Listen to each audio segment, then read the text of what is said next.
Welcome to Lesson 4, Getting Help on Your Road to ISO 50001.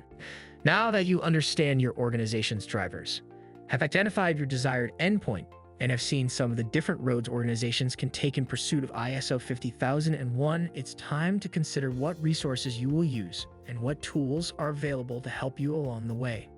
In the examples from the previous lesson, we saw how some organizations relied heavily on external resources, while others built strong internal teams to drive ISO 50001 adoption.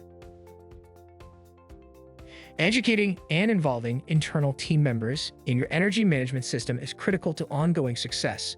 It's up to you to determine the level of involvement of internal and external resources in the implementation of your systems. External resources typically refer to consultants who specialize in ISO 50001 implementation. These consultants bring their experience and lessons learned from implementing ISO 50001 in various organizations. Working with a consultant can help speed up implementation, provide valuable advice, and maintain momentum when your internal teams may not have the bandwidth to drive the initiative themselves. Consultants may also be able to help train your staff on using and maintaining the energy management system once it's up and running. Internal resources refer to people who are part of your team.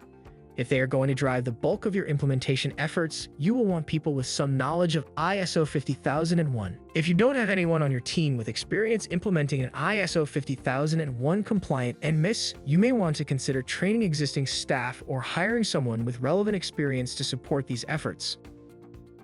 A key benefit of this approach is that you retain these skills in-house to support the maintenance of your energy management system after it's established.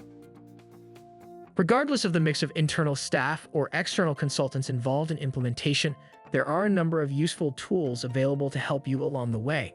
A typical starting point is to conduct a gap analysis to identify how your current practices align with good energy management practices and the requirements detailed in the ISO 50001 standard. This can be a valuable exercise to identify opportunities and prove how you manage energy, even if your goal isn't ISO 50001 compliance or certification. This gap analysis can be done by a qualified consultant or internally using tools available online. We also recommend looking into ISO 50001 training for your broader team on using and maintaining the NMIS if they don't already have that experience. Some consultants offer training as part of their services, but there are also courses that can help prepare staff who will be responsible for maintaining your energy management system. Another great resource is the 50001 Ready Navigator. This online tool is free to use and breaks down ISO 50001 requirements into 25 tasks that you can use to guide your efforts, whether you're pursuing ISO 50001 compliance or just looking to improve your energy management practices. These tasks are grouped into 7 categories. Within each task, the Ready Navigator provides descriptions of what's involved in the task, guidance on how to implement the task, and playbooks that you can use as templates. Completing all 25 tasks will put you in a position to be compliant with the ISO 50001 standard and help you achieve 50001 Ready recognition. The online tool is free to use, and it's also free to be added to the Natural Resources Canada Registry of 50001 Ready Canada recognized organizations.